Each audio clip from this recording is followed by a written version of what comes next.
Archivo Sombrio, el detective y la mansión de los desaparecidos. Archivo incompleto. 1908-1919. En el invierno de 1912, un detective privado llamado Ernesto Valdez recibió un encargo que cambiaría su vida. Una familia de banqueros había desaparecido. No uno o dos miembros, sino la familia completa: padre, madre, 3 hijos, 2 sirvientes. 7 personas que habían partido hacia una mansión en las montanas para pasar las fiestas de fin de año. Nunca regresaron. No hubo cartas de despedida. No hubo telegramas explicando retrasos. No hubo cuerpos encontrados en caminos nevados. Simplemente dejaron de existir, como si la tierra se los hubiera tragado. El detective Valdez investigó durante meses. Siguió cada pista. Interrogó a cada testigo. Revisó cada documento. Y lo que descubrió fue algo que desafiaba toda lógica. Esa familia no era la primera en desaparecer. Entre 1908 y 1919, al menos 14 familias adineradas visitaron esa mansión. Todas llegaron en carruajes elegantes, con maletas llenas y planes de largas estancias. Ninguna fue vista saliendo. 14 familias, más de 60 personas, desvanecidas sin dejar rastro. La mansión seguía en pie, intacta, esperando nuevos visitantes, y nadie, absolutamente nadie, parecía interesado en investigar. El detective Valdez dejó un archivo de más de 200 páginas documentando su investigación. Ese archivo termina de forma abrupta con una sola frase escrita a mano: la casa no mata, la casa borra. Después de escribir esas palabras, el detective Ernesto Valdez desapareció, igual que todos los demás. Esta es la historia de ese archivo, de esas familias, de esa mansión que, según los pocos que se atrevían a hablar de ella, no era un lugar donde la gente moría, era un lugar donde la gente dejaba de haber existido. Bienvenidos al Archivo Sombrio. Este es el espacio donde desenterramos los casos más inquietantes, las historias que el tiempo intentó sepultar y los misterios que, después de más de un siglo, siguen desafiando toda explicación racional. Hoy les traemos uno de los casos más perturbadores que hemos documentado. No es la historia de un crimen aislado, sino de un patrón. Un patrón de desapariciones que se extendió durante más de una década, que involucró a algunas de las familias más ricas de la región y que nunca, jamás, fue investigado oficialmente. Si te gustan los misterios históricos, los casos sin resolver, las historias que te mantendrán despierto pensando en las noches, este es tu canal. Suscríbete, activa la campanita y déjame un like si quieres que sigamos desenterrando estos archivos olvidados. Y ahora sí, adentrémonos en la oscuridad de la mansión de los desaparecidos. Comencemos. Primera parte. El contexto. Capítulo 1. La región en 1908. Para entender esta historia, primero hay que entender el lugar y la época donde ocurrió. Estamos en los primeros años del siglo XX, en una región montanosa alejada de las grandes ciudades. Era una zona de contrastes.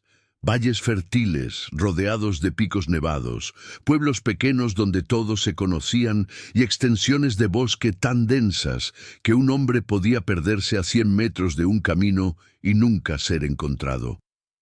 La región había sido rica en siglos anteriores, cuando las minas de plata atraían fortunas y aventureros, pero las minas se habían agotado, y con ellas la prosperidad.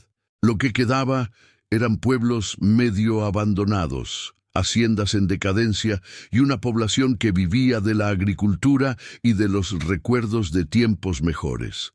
Sin embargo, en las últimas décadas del siglo XIX, algo había cambiado. Familias adineradas de las ciudades habían comenzado a comprar propiedades en la región, atraídas por el aire puro, los paisajes espectaculares y la promesa de escapar del ruido y la contaminación de la vida urbana. Construyeron mansiones, remodelaron viejas haciendas, crearon pequeños paraísos privados, donde podían retirarse durante los veranos o las fiestas de fin de año. Para ellos, la región era un refugio, un lugar donde podían olvidarse del mundo. Para algunos, sería el último lugar que verían. Capítulo 2. La mansión. La propiedad en cuestión era conocida localmente como la Casa de las Torres, aunque en los documentos oficiales aparecía simplemente como Finca El Refugio. Había sido construida a mediados del siglo XIX por un empresario minero cuyo nombre se ha perdido en el tiempo. Era una estructura impresionante. 3 pisos de piedra gris, 2 torres gemelas que se elevaban sobre los árboles, ventanas ojivales que le daban un aire vagamente gótico. Estaba ubicada en lo alto de una colina, rodeada de bosques de pinos a varios kilómetros del pueblo más cercano. El empresario minero había muerto sin herederos directos, y la propiedad había pasado de mano en mano durante décadas. Nadie parecía quedarse mucho tiempo. Los dueños cambiaban cada pocos años, a veces por venta, a veces por muerte, a veces por circunstancias que los documentos no explicaban. En 1905, la mansión fue adquirida por un hombre llamado Augusto Ferrán. Según los registros de propiedad, Ferrán era un comerciante de la capital, aunque nadie sabía exactamente a qué se dedicaba. Pago en efectivo, sin regatear, y tomo posesión de la finca inmediatamente. Los habitantes del pueblo más cercano, un lugar llamado San Bartolomé, notaron cambios en la propiedad. Ferrán contrató trabajadores para reparar el techo, reforzar los muros y construir una nueva ala en la parte trasera. También instaló una verja de hierro alrededor de todo el perímetro, con una única entrada custodiada por un guardián.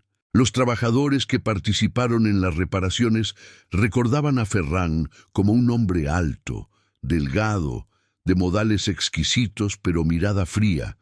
Hablaba poco, pagaba bien y tenía una regla absoluta.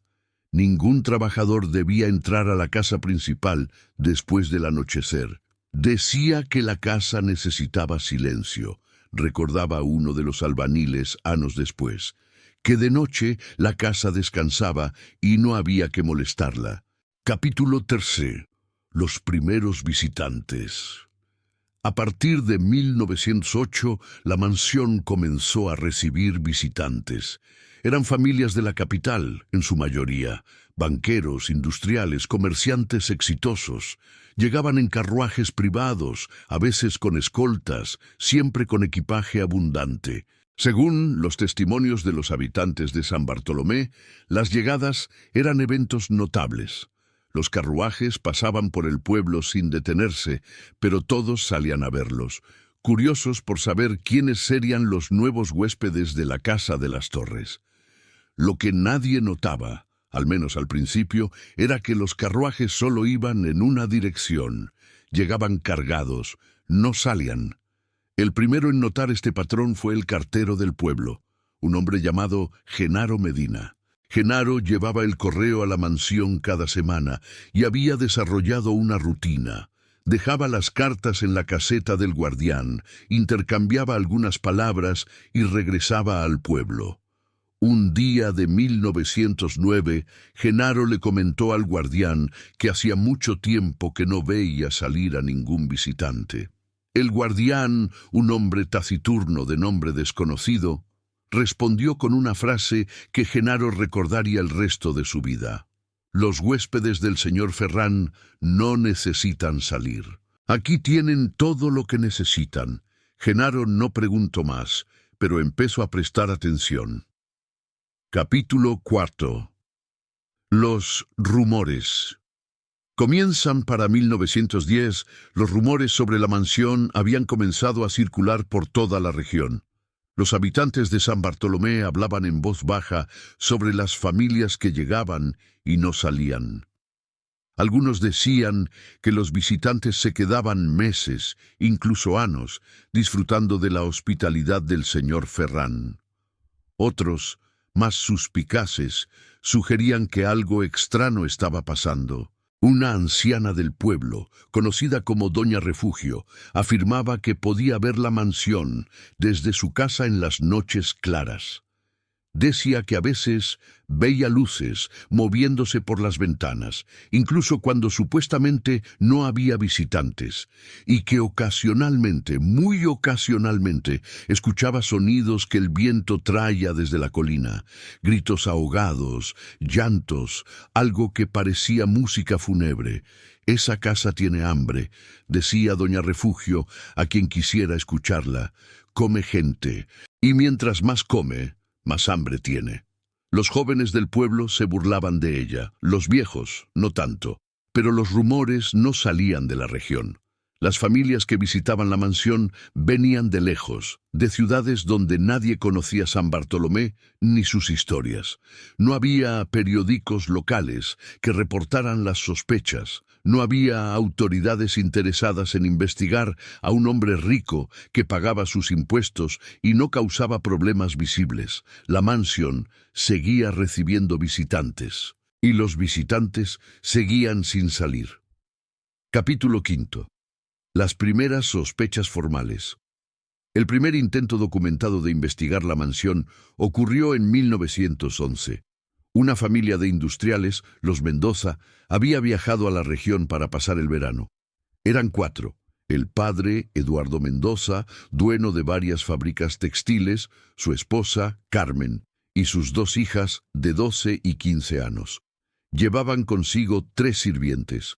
Partieron de la capital en junio de 1911. Enviaron una carta desde el camino, anunciando que habían llegado bien a la región y que pronto estarían instalados en su destino. Fue la última comunicación que su familia extendida recibió de ellos. En septiembre, cuando los Mendoza deberían haber regresado para el inicio del curso escolar de las niñas, no aparecieron. Los familiares enviaron telegramas que quedaron sin respuesta. Escribieron cartas que nunca fueron contestadas. Finalmente, el hermano de Eduardo Mendoza viajó personalmente a la región para buscarlos. Lo que encontró fue desconcertante. En San Bartolomé, nadie recordaba haber visto a los Mendoza llegar. El guardián de la mansión, cuando fue interrogado, afirmó que ningún visitante de ese nombre había estado en la propiedad. El señor Ferran, contactado por carta, respondió cordialmente que debía tratarse de un error. Él no había recibido a ninguna familia Mendoza en su casa. El hermano de Eduardo insistió. Tenía la carta que los Mendoza habían enviado desde el camino. Tenía el testimonio de amigos que los habían visto partir hacia esa región específica. Tenía la certeza de que algo andaba mal. Acudió a las autoridades locales. El jefe de policía del distrito, un hombre llamado Coronel Benavides, escuchó su historia con expresión aburrida y le dijo que sin pruebas de que los Mendoza hubieran llegado a la mansión, no podía hacer nada. Quizás cambiaron de planes, sugirió el coronel. Quizás fueron a otro lugar. La gente rica hace esas cosas. El hermano de Eduardo regresó a la capital sin respuestas. Contrato abogados, presento denuncias, intento mover las palancas del poder, pero sin cuerpos, sin evidencia de crimen, sin testigos dispuestos a hablar. El caso fue archivado como desaparición voluntaria. Los Mendoza fueron la primera familia en ser buscada oficialmente. No serían la última. Segunda parte. El detective capítulo 6. Ernesto Valdés. Ernesto Valdés nació en 1875 en una ciudad portuaria del sur del país. Hijo de un carpintero y una lavandera, no tenía el pedigree de las familias que investigaría después.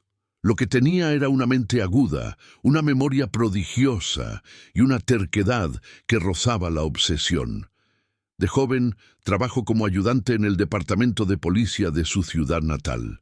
Aprendió los rudimentos de la investigación criminal, el arte de interrogar testigos, la ciencia de leer documentos en busca de inconsistencias. Pero también aprendió algo más, que la justicia oficial tenía límites y que esos límites frecuentemente coincidían con los intereses de los poderosos. En 1902, Valdés dejó la policía y se estableció como detective privado. Su especialidad eran los casos que las autoridades no querían o no podían resolver. Adulterios de familias prominentes, fraudes comerciales, desapariciones que los periódicos no mencionaban. Era un hombre discreto, meticuloso y absolutamente incorruptible. Sus clientes le pagaban bien, pero ningún soborno podía comprar su silencio sobre lo que descubría. Esta reputación le ganó respeto en ciertos círculos y enemigos en otros. Para 1912, cuando el caso de la Mansion llegó a su escritorio, Valdés tenía 37 años, una oficina modesta en el centro de la capital y una lista de casos resueltos que habría sido la envidia de cualquier departamento de policía. Nada de eso lo había preparado para lo que estaba a punto de descubrir. Capítulo 7. El encargo.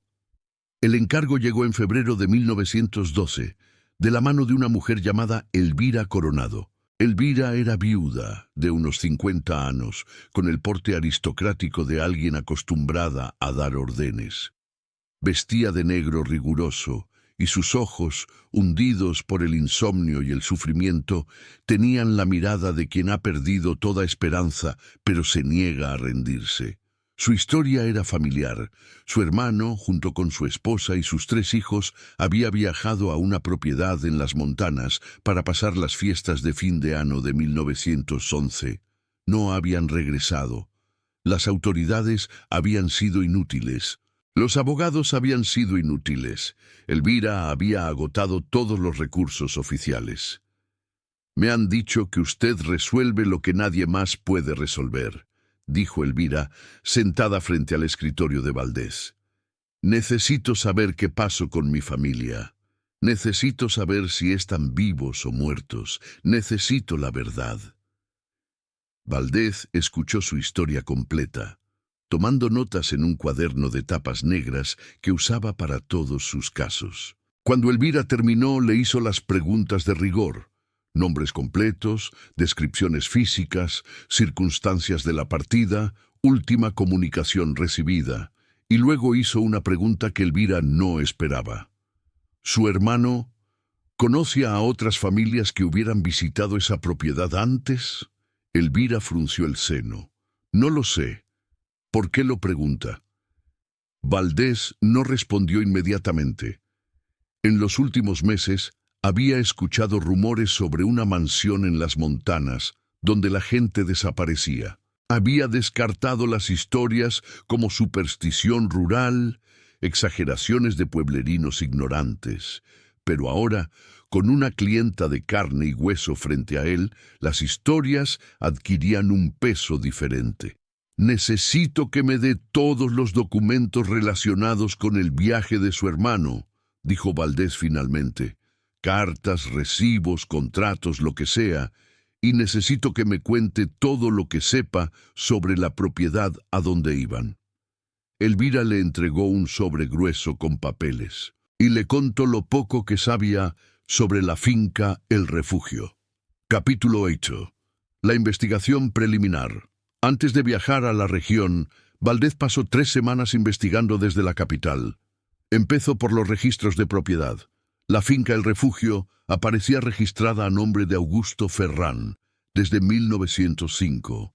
Ferrán, según los documentos oficiales, era ciudadano del país, nacido en una ciudad costera en 1860. Comerciante de profesión, sin antecedentes penales, sin deudas registradas, sin nada que levantara sospechas. Pero cuando Valdés buscó más información sobre Ferrán, se encontró con un vacío. No había registros de sus padres, de su educación, de sus negocios. Era como si Augusto Ferrán hubiera aparecido de la nada en 1905, con suficiente dinero para comprar una mansión y suficiente discreción para no dejar huellas. Luego, Valdés buscó información sobre las familias desaparecidas. Esto requirió más trabajo. Las desapariciones no habían sido reportadas públicamente, así que tuvo que rastrear rumores, hablar con sirvientes de familias acomodadas, consultar a colegas que manejaban casos similares. Lo que descubrió fue perturbador. En 5 años, al menos 7 familias habían desaparecido después de visitar la región donde se encontraba la mansión. Todas compartían un perfil similar. Eran familias ricas, con fortunas recientes, frecuentemente envueltas en disputas de herencia o conflictos internos. Todas habían partido hacia unas vacaciones en el campo o una temporada de descanso. Ninguna había regresado. Las familias eran los Aguirre, desaparecidos en 1908, un matrimonio con 4 hijos y 3 sirvientes. Los Paredes, desaparecidos en 1909, padre viudo con 2 hijos adolescentes. Los Villalobos, desaparecidos en 1909. Matrimonio anciano con su hija adulta y el esposo de ésta. Los Torres, desaparecidos en 1910. Familia de 5, más un tutor y una institutriz. Los Mendoza, desaparecidos en 1911. Ya conocemos su historia. Los Castellanos, desaparecidos en 1911. Matrimonio joven sin hijos, acompañados de 3 sirvientes. Y los Coronado, la familia de la clienta de Valdés, desaparecidos en diciembre de 1911. 7 familias, más de 40 personas. Y eso era solo lo que Valdés había podido confirmar. Sospechaba que había más. Capítulo 9. El patrón. Mientras analizaba los casos, Valdés notó un patrón inquietante. Todas las familias desaparecidas tenían fortunas recientes. No eran aristócratas de vieja cuna, sino comerciantes, industriales, especuladores que habían hecho dinero en las últimas décadas. Gente con riqueza, pero sin las conexiones sociales que protegen a las familias establecidas. Todas tenían conflictos internos. Disputas de herencia, socios descontentos, parientes que se sentían excluidos. Eran familias vulnerables, donde la desaparición de un miembro podía beneficiar a otros. Y todas habían sido invitadas a la mansión de forma similar. Según los documentos que Valdés pudo reunir, las familias habían recibido cartas elegantes, escritas en papel de alta calidad, invitándolas a pasar una temporada en una propiedad exclusiva, alejada del bullicio de la ciudad, ideal para el descanso y la reflexión. Las cartas no mencionaban el nombre de Augusto Ferrán. Estaban firmadas por diferentes personas, con nombres que Valdés no pudo rastrear. Pero el estilo era idéntico, la misma caligrafía, las mismas frases, el mismo tono de falsa cordialidad. Alguien estaba seleccionando víctimas, alguien estaba atrayéndolas a la mansión y alguien estaba haciéndolas desaparecer. Valdés decidió que era hora de visitar la región en persona. Capítulo 10. El viaje. En marzo de 1912, Ernesto Valdés partió hacia las montañas. Viajó en tren hasta la estación más cercana, y desde allí contrató un carruaje que lo llevó por caminos cada vez más estrechos y solitarios. El paisaje era hermoso pero desolado. Valles verdes, salpicados de nieve, bosques de pinos que se extendían hasta el horizonte, montanas que se perdían entre las nubes. El cochero, un hombre de pocas palabras, se puso nervioso cuando Valdés mencionó su destino. «¿San Bartolomé?», preguntó el cochero. «¿Para qué quiere ir allí?». «Asuntos de negocios», respondió Valdés, usando la excusa que había preparado. El cochero no preguntó más, pero Valdés notó que apretaba las riendas con más fuerza de la necesaria. Llegaron a San Bartolomé al atardecer. Era un pueblo pequeño, quizás 200 casas, agrupadas alrededor de una plaza con una iglesia de piedra y una fuente seca. Las calles estaban vacías, las ventanas cerradas. Parecía un lugar donde el tiempo se había detenido décadas atrás. Valdés se alojó en la única posada del pueblo, una construcción de 2 pisos que había conocido mejores tiempos. La posadera, una mujer de mediana edad llamada Francisca, lo recibió con una mezcla de curiosidad y desconfianza. «No recibimos muchos visitantes», dijo mientras lo guiaba a su habitación. «La mayoría de la gente que viene por aquí va directamente a la casa grande». «¿La casa grande?», preguntó Valdés, fingiendo ignorancia. Francisca señaló por la ventana. En lo alto de una colina, apenas visible entre los árboles, se distinguía la silueta de una estructura de piedra con 2 torres. «La casa de las torres», dijo Francisca, «aunque los del pueblo la llamamos de otra forma». «¿Cómo la llaman?». Francisca bajó la voz, como si temiera ser escuchada. «La llamamos la casa tragona, porque se traga a la gente». Tercera parte. La investigación. Capítulo 11. San Bartolomé. Los primeros días en San Bartolomé fueron frustrantes para Valdés. Los habitantes del pueblo eran reticentes a hablar. Cuando mencionaba la mansión, las conversaciones se cortaban. Cuando preguntaba por las familias que habían visitado la región, la gente desviaba la mirada y cambiaba de tema. El miedo era palpable, pero Valdés no podía determinar su origen. ¿Temían al señor Ferrán? ¿Temían a las autoridades? ¿O temían algo más, algo que no podían o no querían nombrar? Finalmente encontró una fuente dispuesta a hablar: Genaro Medina, el cartero del pueblo. Genaro era un hombre de 60 años, delgado, con ojos inquietos y manos que no dejaban de moverse. Accedió a conversar con Valdés después de que éste le pagara una cantidad generosa por su tiempo. «He llevado el correo a esa casa durante 7 años», dijo Genaro, sentado en un rincón oscuro de la taberna del pueblo. «He visto cosas que no tienen explicación». «¿Qué clase de cosas?», preguntó Valdés. Genaro miró a su alrededor, asegurándose de que nadie los escuchaba. «He visto familias llegar, carruajes llenos de gente, niños, sirvientes, maletas, pasan por el pueblo sin detenerse, van directo a la casa, y luego, nada. Nunca los veo salir. Quizás salen por otro camino». Genaro negó con la cabeza. «No hay otro camino. La casa está en lo alto de la colina, rodeada de bosque. El único acceso es el camino que pasa por el pueblo. Si alguien sale, yo lo veo, y le digo: Señor, nunca veo a nadie salir». Valdés tomó nota de cada palabra. «¿Y el correo? ¿Las familias que llegan reciben cartas?».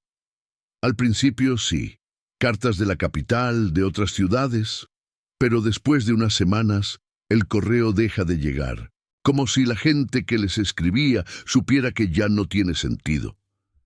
«¿Ha hablado de esto con alguien? ¿Con las autoridades?». Genaro soltó una risa amarga. «¿Las autoridades? El coronel Benavides está en el bolsillo del señor Ferrán. Todos lo saben. Ferrán le paga una suma cada mes, y a cambio, el coronel no hace preguntas. Nadie hace preguntas». Valdés sentía que estaba acercándose a algo importante, pero también sentía que estaba entrando en territorio peligroso. Capítulo 12. Los testimonios. Durante las siguientes semanas, Valdés recogió testimonios de todos los habitantes del pueblo que accedieron a hablar con él. La mayoría de las historias eran similares: familias que llegaban, familias que no salían, luces en la mansión a horas extrañas, sonidos que el viento traía desde la colina, música, gritos, algo que parecía llantos. Pero algunos testimonios eran más específicos. Una mujer llamada Petra, que había trabajado como lavandera en la mansión durante unos meses en 1906, describió el interior de la casa. Era hermosa pero fría. Los pasillos eran largos y oscuros, con puertas que siempre estaban cerradas. El señor Ferrán tenía reglas estrictas: no entrar a ciertas habitaciones, no salir después del anochecer, no hacer preguntas sobre los otros huéspedes. ¿Había otros huéspedes cuando usted trabajaba ahí?, preguntó Valdés. Sí, una familia, un hombre mayor, con su esposa y sus hijos. Llegaron poco después de que yo empezara a trabajar. Los veía en los pasillos, en el comedor, pero nunca hablé con ellos. El señor Ferrán no lo permitía. ¿Y qué pasó con esa familia? Petra bajó la mirada. No sé, un día dejaron de aparecer. Pregunté al señor Ferrán y me dijo que se habían ido de noche sin despedirse, pero yo no los vi salir y sus cosas seguían en las habitaciones. Sus cosas, ropa, maletas, objetos personales, todo, como si se hubieran ido en medio de la noche sin llevarse nada. Valdés anotó todo, sintiendo que el rompecabezas empezaba a tomar forma. Capítulo 13. El guardián. El guardián de la mansión era un hombre llamado Silverio, aunque nadie en el pueblo conocía su apellido. Silverio vivía en una caseta junto a la puerta de entrada de la propiedad. Era el único punto de contacto entre la mansión y el mundo exterior. Recibía el correo, aceptaba entregas de provisiones y ocasionalmente bajaba al pueblo para comprar lo que no podía conseguirse de otra forma. Era un hombre de unos 40 años, corpulento, con una cicatriz que le cruzaba la mejilla izquierda. Hablaba poco, y cuando lo hacía, sus palabras eran cortantes, casi hostiles. Valdés intentó acercarse a él varias veces, sin éxito. Silverio parecía saber quién era y por qué estaba en el pueblo, y lo evitaba deliberadamente. Finalmente, Valdés decidió probar un enfoque directo. Una mañana caminó hasta la entrada de la mansión y se presentó ante Silverio. «Buenos días», dijo Valdés. «Me llamo Ernesto Valdés. Soy detective privado y estoy investigando la desaparición de varias familias que visitaron esta propiedad». Silverio lo miró con expresión impasible. «No sé de qué habla. Creo que sí lo sabe. Y creo que usted podría ayudarme a encontrar la verdad». Silverio se acercó a Valdés hasta que sus rostros estaban a centímetros de distancia. «Escuche bien», dijo en voz baja. «No sé quién lo contrató ni qué le dijeron, pero si quiere seguir vivo, se va a subir a un carruaje y se va a ir de aquí. Hoy, ahora». «¿Es una amenaza?». Silverio no respondió. Simplemente se dio la vuelta y entró en su caseta, cerrando la puerta tras de sí. Valdés se quedó allí un momento, mirando la mansión que se alzaba en lo alto de la colina. Las ventanas parecían ojos que lo observaban, evaluándolo, decidiendo si era una amenaza o una presa. No se fue, no ese día, no hasta que tuviera respuestas.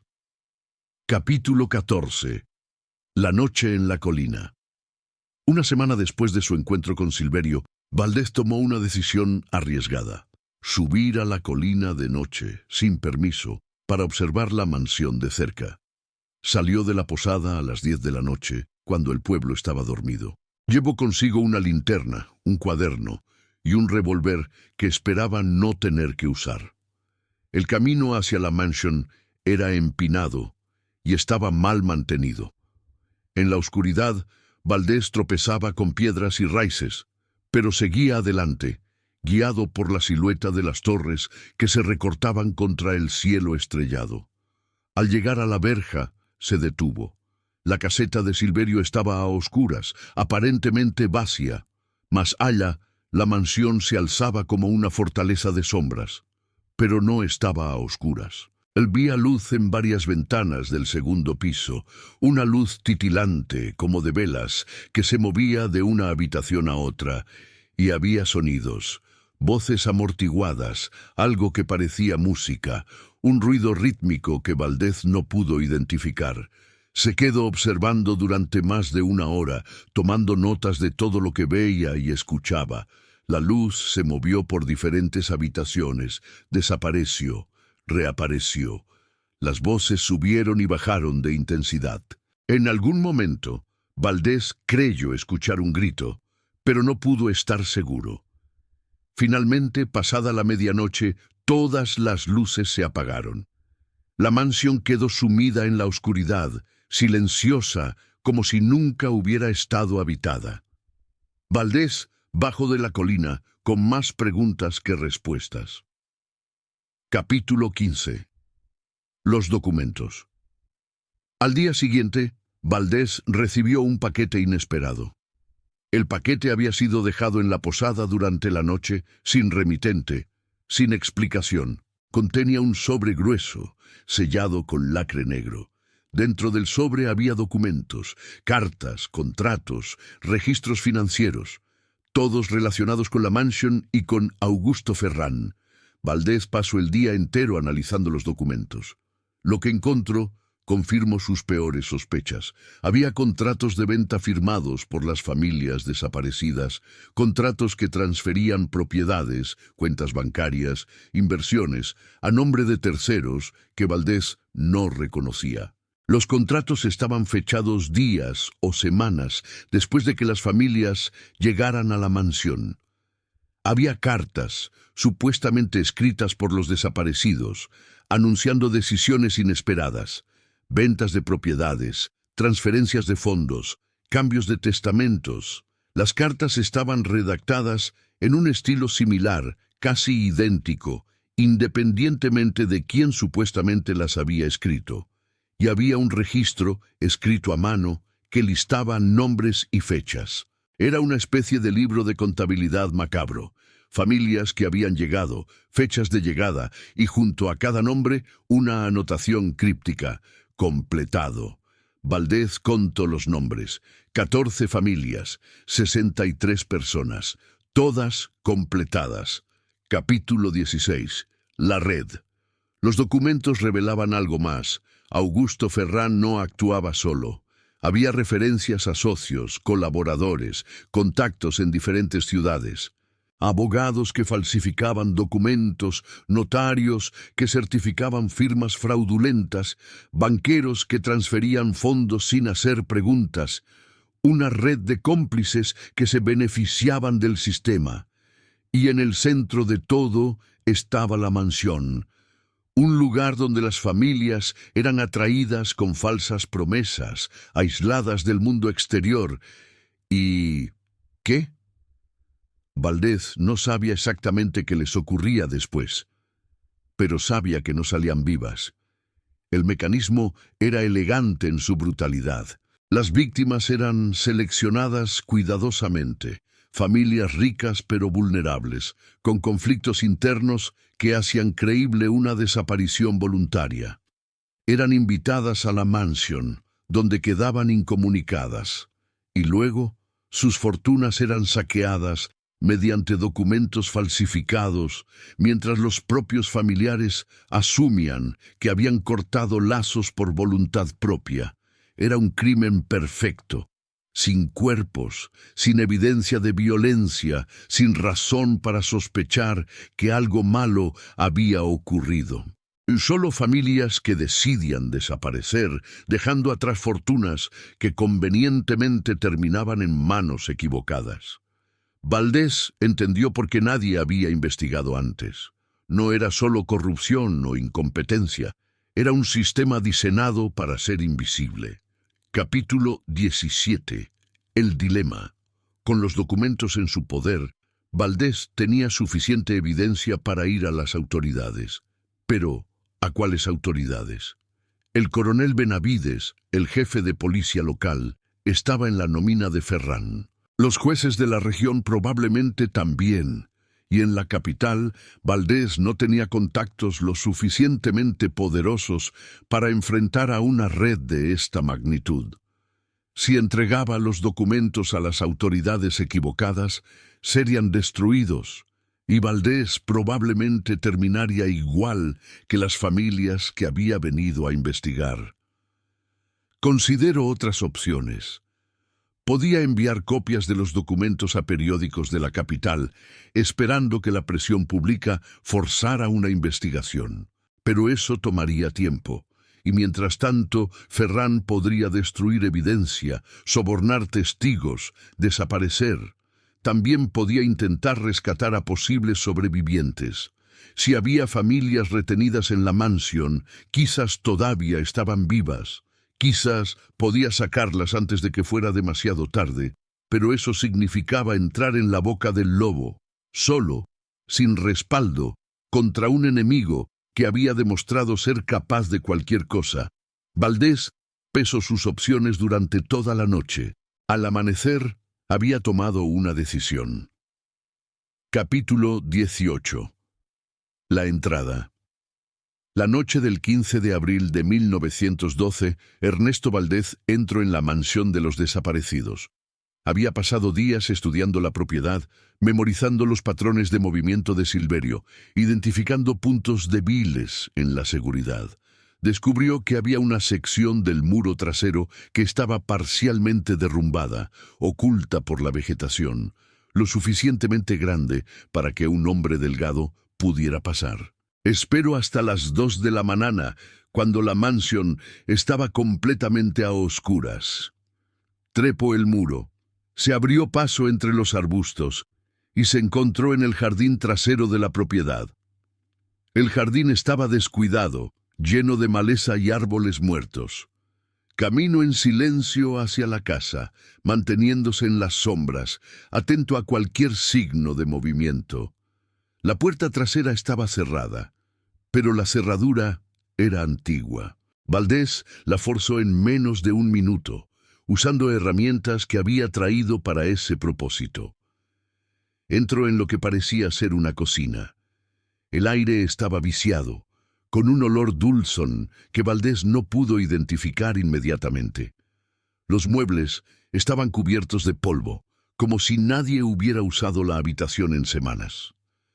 Se movió en silencio por la casa, explorando habitación tras habitación.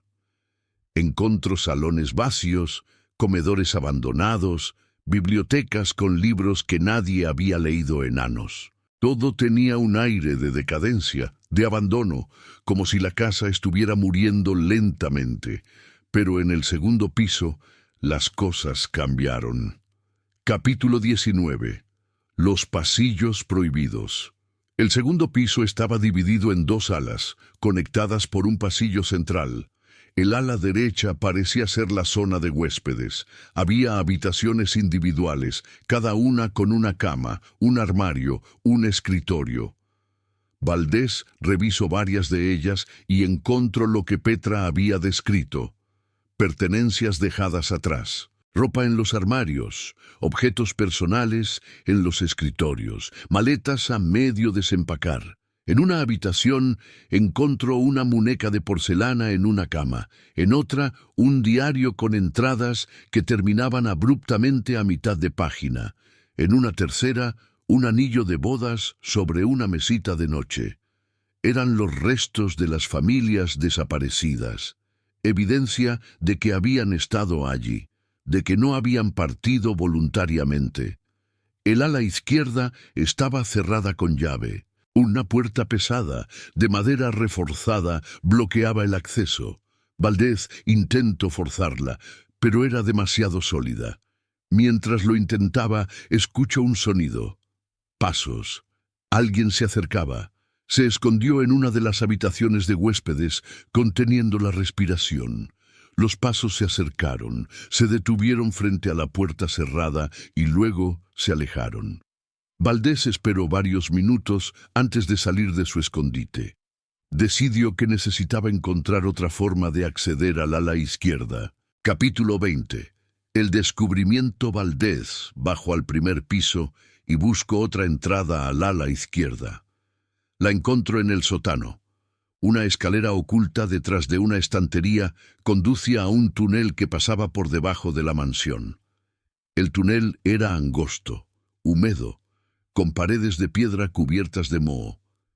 Valdés avanzó en la oscuridad, guiado solo por su linterna, sintiendo el peso de la casa sobre su cabeza.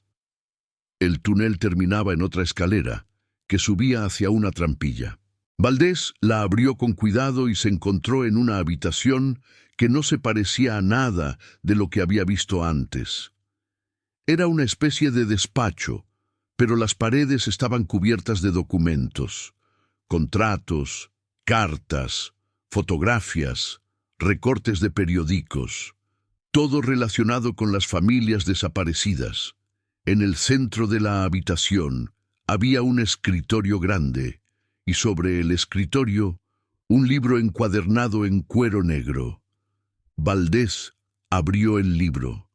Era el registro completo de las operaciones de Ferran. Nombres, fechas, cantidades de dinero, todo documentado meticulosamente, como si fuera un negocio legítimo. Y había algo más. Detrás del escritorio, una puerta que conducía a otra habitación. Valdés la abrió. Lo que encontró dentro lo perseguiría el resto de sus días. Capítulo 21. La habitación de los horrores. La habitación era pequeña, sin ventanas, iluminada por una única lámpara de aceite. En el centro había una mesa de metal, con correas para sujetar brazos y piernas. A un lado, un armario con instrumental médico, sierras, bisturis, frascos con líquidos de colores. El olor dulzón que Valdés había notado antes era más intenso aquí, casi insoportable. Y en las paredes, estantes con frascos de vidrio. Docenas de frascos, cada uno con una etiqueta escrita a mano. Las etiquetas tenían nombres: Aguirre, Paredes, Villalobos, Torres, Mendoza, Castellanos, Coronado. Valdés no quiso saber qué contenían los frascos. Salió de la habitación con el estómago revuelto, las manos temblando. Había encontrado la evidencia que buscaba, pero era peor, mucho peor de lo que había imaginado. La mansión no solo hacía desaparecer a la gente, la mansión los procesaba, los descomponía, los borraba de la existencia de forma tan completa que no quedaba nada que pudiera ser identificado. La casa no mata, la casa borra. Ahora entendía lo que significaban esas palabras. Capítulo 22. El encuentro. Cuando Valdés salió de la habitación secreta, Augusto Ferran lo estaba esperando. Ferran era exactamente como los testimonios lo habían descrito: alto, delgado, con modales exquisitos y mirada fría. Vestía una bata de terciopelo oscuro y en una mano sostenía una copa de vino, en la otra una pistola. «Detective Valdés», dijo Ferran con voz suave, «lo he estado observando desde que llego al pueblo. Debo admitir que es más persistente de lo que esperaba». Valdés no respondió. Su mano se movió hacia su revólver, pero Ferran negó con la cabeza. «No lo recomiendo. Silverio está detrás de usted, y él es mucho más rápido que yo». Valdés sintió el cañón de otra arma presionando contra su espalda. «¿Qué va a hacer conmigo?», preguntó Valdés. Ferran sonrió, una sonrisa que no llegó a sus ojos. «Eso depende. Usted tiene algo que me pertenece. Los documentos que alguien le entregó. Devuélvamelos, y quizás podamos llegar a un acuerdo». «¿Qué clase de acuerdo?» «El mismo que ofrezco a todos mis huéspedes, una estancia cómoda con todas las necesidades cubiertas, a cambio de cierta cooperación». Valdés entendió. Las familias no habían sido simplemente asesinadas. Habían sido forzadas a firmar documentos, a transferir sus fortunas antes de ser procesadas.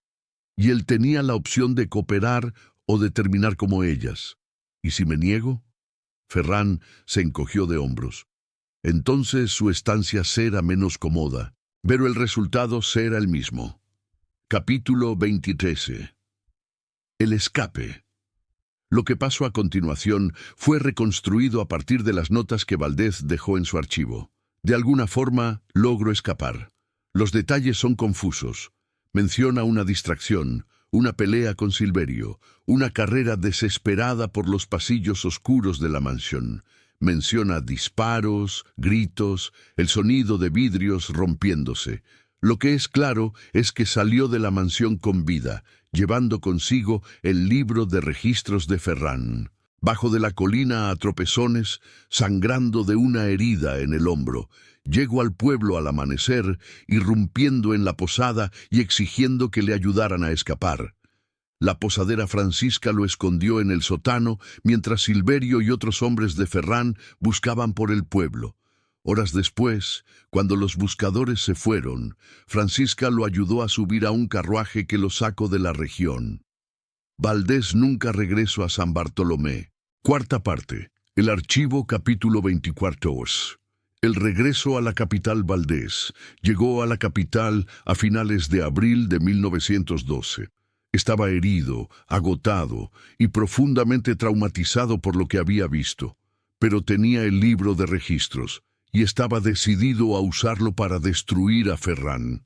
Pasó las siguientes semanas preparando su caso. Hizo copias del libro, las escondió en diferentes lugares y empezó a contactar a periodistas, abogados, cualquier persona que pudiera ayudarle a exponer la verdad. Pero se encontró con obstáculos en cada paso. Los periodistas que contactó mostraban interés al principio, pero luego se retractaban, alegando que no podían verificar la información o que sus editores habían rechazado la historia. Los abogados pedían honorarios exorbitantes y luego desaparecían. Las autoridades a las que se acercó lo ignoraban o le decían que volviera con pruebas más sólidas. Valdés empezó a sospechar que la red de Ferrán era más extensa de lo que había imaginado, que sus contactos llegaban hasta la capital, hasta las más altas esferas del poder. Estaba solo, enfrentando a un enemigo que parecía omnipresente. Capítulo 20. El informe. A pesar de los obstáculos, Valdés no se rindió. Dedicó los siguientes meses a escribir un informe completo sobre el caso.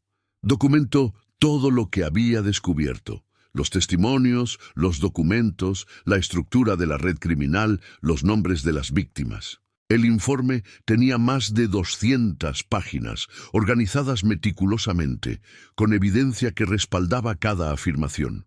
Envió copias del informe a diferentes destinatarios: periódicos, políticos, organizaciones civiles. Algunas copias llegaron a su destino, otras fueron interceptadas, pero Valdés siguió enviando, esperando que al menos una llegara a las manos correctas. En su archivo personal escribió: «Sé que probablemente no viviré para ver justicia. Ferrán tiene demasiado poder, demasiadas conexiones, pero la verdad tiene que sobrevivir. Alguien tiene que recordar a las familias que desaparecieron en esa mansión. Alguien tiene que contar su historia». Capítulo 26. Las represalias. En septiembre de 1912, la oficina de Valdés fue asaltada. No robaron dinero ni objetos de valor.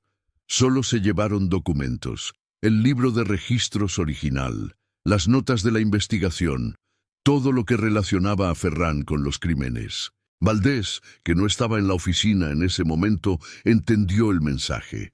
Lo estaban vigilando, esperando el momento adecuado para silenciarlo.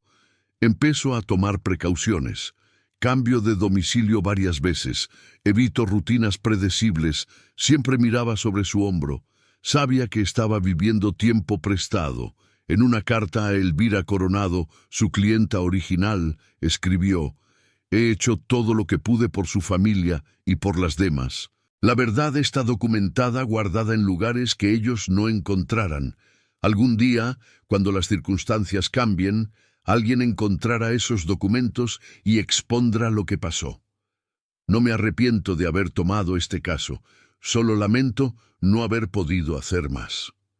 Capítulo 27. Los últimos días. Las últimas entradas del archivo de Valdés están fechadas en noviembre de 1912.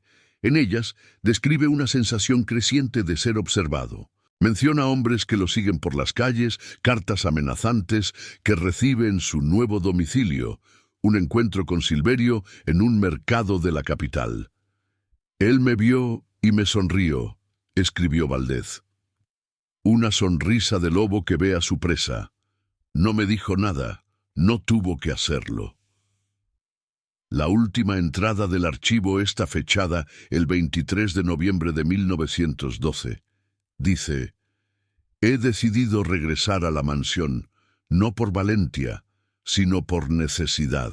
Hay algo que no descubrí durante mi primera visita, algo que podría ser la clave para destruir a Ferran de una vez por todas. Si no regreso, que este archivo sirva como mi testimonio, que las familias desaparecidas no sean olvidadas, que la verdad algún día salga a la luz. La casa no mata, la casa borra, pero yo me niego a ser borrado. Capítulo 28. La desaparición. Ernesto Valdés desapareció en diciembre de 1912. No hay registros de su muerte. No hay tumba con su nombre. No hay nada que indique que alguna vez existió, excepto el archivo que dejó atrás. Su familia, una hermana y 2 sobrinos, lo buscó durante años sin éxito. Las autoridades clasificaron el caso como desaparición voluntaria, la misma clasificación que habían usado para las familias que Valdés había investigado. La ironía no pasó desapercibida para quienes conocían la historia. Quinta parte. Después, capítulo 29. La mansión. Después de Valdés. La mansión de los desaparecidos continuó operando durante varios años después de la desaparición de Valdés. Según los fragmentos de información que hemos podido reunir, al menos 4 familias más desaparecieron entre 1913 y 1918. Los patrones eran idénticos: familias ricas, conflictos internos, invitaciones elegantes, llegadas sin salidas. Pero algo cambió en 1918. En ese año, las visitas a la mansión cesaron abruptamente. No hubo más familias llegando, no hubo más actividad visible. La propiedad quedó aparentemente abandonada. Los habitantes de San Bartolomé notaron el cambio, pero nadie se atrevió a investigar. La casa Tragona había dejado de comer, y eso era suficiente para ellos. Augusto Ferran desapareció del registro público alrededor de la misma fecha. No hay documentos que indiquen a dónde fue, si murió, si simplemente se desvaneció como tantos otros. La red de cómplices que había construido se disolvió, sus miembros dispersándose a diferentes lugares, llevando consigo secretos que nunca revelaron. Capítulo 20X. El descubrimiento del archivo. El archivo de Ernesto Valdés fue descubierto en 1967.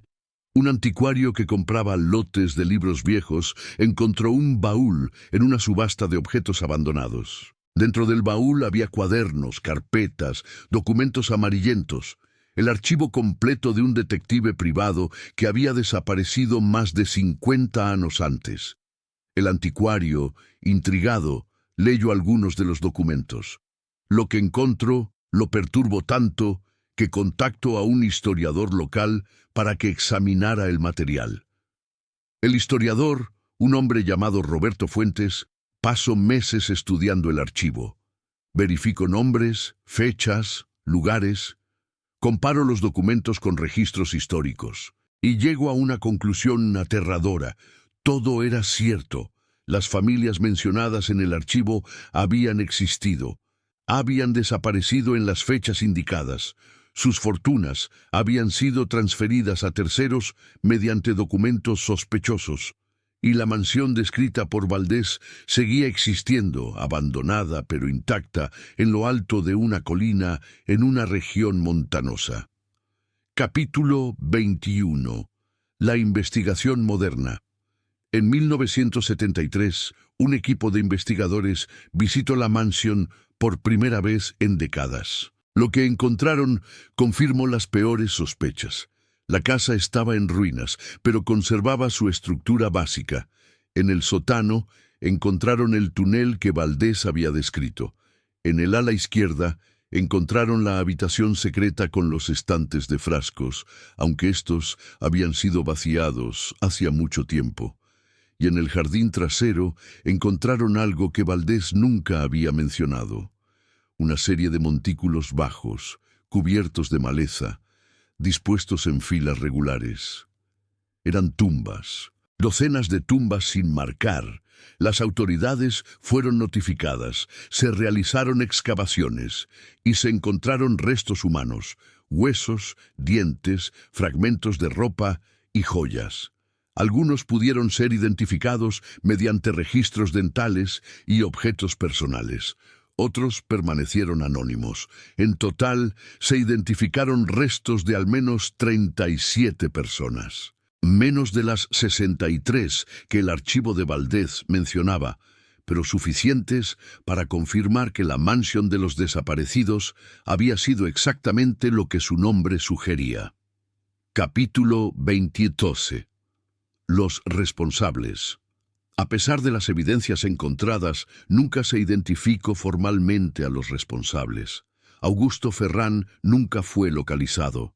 No había fotos suyas, no había registros de su rostro, no había nada que permitiera buscarlo. Algunos investigadores sugirieron que Augusto Ferrán era un nombre falso, una identidad creada específicamente para operar la mansión. Los cómplices mencionados en el archivo de Valdez fueron igualmente escurridizos. Algunos habían muerto para cuando se inició la investigación moderna. Otros habían desaparecido sin dejar rastro. Los pocos que fueron localizados negaron todo conocimiento del asunto. Sin testigos vivos, sin acusados identificables, el caso fue archivado como crímenes históricos sin resolver. Las víctimas finalmente fueron reconocidas, pero la justicia nunca llegó. Capítulo 2013. El legado. Hoy en día, la mansión de los desaparecidos sigue en pie. Está en ruinas, cubierta de vegetación, con el techo hundido y las paredes desmoronándose. Los habitantes de San Bartolomé, que ahora es poco más que un puñado de casas, siguen llamándola la Casa Tragona, aunque ya no reciben visitantes que pregunten por ella. El archivo de Ernesto Valdez se conserva en una universidad de la capital, catalogado como documento histórico de interés criminalístico. Algunos investigadores lo estudian, escriben artículos académicos sobre el caso, debaten los detalles de lo que pasó y por qué. Pero nadie ha podido responder las preguntas fundamentales. ¿Por qué esas familias fueron seleccionadas? ¿Solo por su dinero o había algo más? ¿Qué pasaba exactamente dentro de la mansión? ¿Cómo eran procesadas las víctimas? ¿Quién era realmente Augusto Ferrán y qué lo motivó a crear ese sistema de horror? Y la pregunta que quizás nunca será respondida: ¿cuántas víctimas hubo realmente? El archivo de Valdez menciona 14 familias, 63 personas. Las excavaciones encontraron 37 cuerpos. Pero la mansión operó durante al menos 13 años. Es posible, incluso probable, que el número real sea mucho mayor. Capítulo 20. Khosrow. La última página. Hay una página en el archivo de Valdez que los investigadores no han podido explicar. Está al final del documento, escrita con una caligrafía diferente a la de Valdez. Nadie sabe quién la escribió ni cuándo fue añadida al archivo. La página dice: el detective vino buscando respuestas. Encontró algunas, pero no todas. Pensó que entendía lo que era esta casa, pero estaba equivocado. La casa no es un lugar, es una idea. Una idea que existe desde antes de que estas paredes fueran construidas y que seguirá existiendo mucho después de que se derrumben. La casa no mata, la casa borra. Borra nombres, borra historias, borra la existencia misma de quienes entran en ella. El detective pensó que podía escapar, pensó que podía contar la verdad, pero la verdad es que nadie escapa realmente. Todos los que entran en la casa se convierten en parte de ella, incluso él, incluso yo, incluso tú, que lees estas palabras. No sabemos quién escribió esta página. No sabemos si es parte del archivo original o si fue añadida después, pero hay algo en esas palabras que permanece, que inquieta, que no permite olvidar. Epílogo. Lo que quedó: 63 personas entraron en la mansión de los desaparecidos entre 1908 y 1918. Quizás más. Ninguna salió. Sus nombres fueron borrados de los registros, sus fortunas fueron saqueadas, sus vidas fueron erradicadas con una eficiencia que todavía hoy resulta escalofriante. El detective Ernesto Valdés dedicó los últimos meses de su vida a documentar estos crímenes. Su archivo es el único testimonio completo de lo que pasó en esa mansión. Sin él, las víctimas habrían sido olvidadas para siempre. Pero el archivo tiene limitaciones. Hay nombres que no fueron registrados. Hay historias que nunca se contaron. Hay preguntas que nunca serán respondidas. ¿Qué pasó con los niños que fueron llevados a la mansión? Con las familias que nunca fueron buscadas porque no tenían a nadie que las extranara. Con los sirvientes, los cocheros, los mensajeros que quizás vieron demasiado y fueron silenciados. Estas personas no tienen nombres en ningún archivo, no tienen tumbas con lápidas, no tienen a nadie que cuente su historia, solo tienen el silencio de una mansión en ruinas, donde el viento sopla a través de ventanas rotas y las paredes guardan secretos que nunca serán revelados. Cierre. Y así concluye el caso de El detective y la mansión de los desaparecidos. Una historia de horror sistemático, de crímenes perfectos, de un hombre que intentó exponer la verdad y pagó el precio más alto. Una historia que se extendió durante más de una década, que involucró a docenas de víctimas y que nunca, jamás, recibió justicia. ¿Qué piensan ustedes? ¿Quién era realmente Augusto Ferrán? ¿Qué motivaba su crueldad? Y la pregunta más inquietante: ¿habrá otras casas como esa, en otras regiones, con otros nombres, operando en silencio, mientras el mundo mira hacia otro lado? El archivo de Ernesto Valdés termina con una frase que resume todo lo que descubrió. La casa no mata, la casa borra. Pero el archivo también es una promesa de que las víctimas no serán olvidadas, de que sus nombres, aunque incompletos, serán recordados, de que la verdad, aunque tardía, finalmente salió a la luz. Déjenme sus teorías en los comentarios.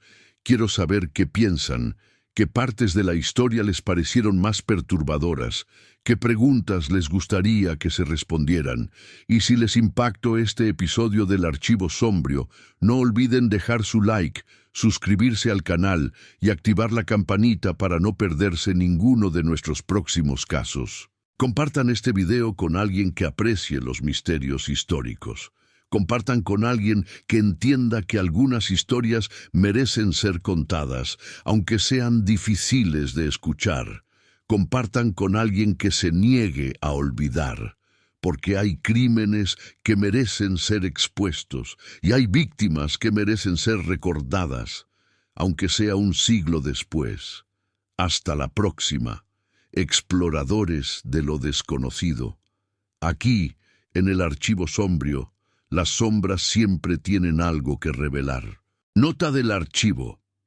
Este caso fue reconstruido a partir del archivo del detective Ernesto Valdés, complementado con investigaciones históricas posteriores y registros arqueológicos de las excavaciones realizadas en la propiedad. El archivo original permanece incompleto. Varios documentos mencionados por Valdés nunca fueron recuperados, incluyendo el libro de registros de Augusto Ferrán. La identidad de Augusto Ferrán nunca fue establecida. La mansión permanece abandonada. El caso está oficialmente cerrado por prescripción y falta de acusados identificables. Si usted posee información sobre este caso o casos similares, puede contactar al equipo del Archivo Sombrio a través de nuestros canales oficiales. Recordemos: hay lugares que guardan secretos, y hay secretos que merecen ser revelados. Fin.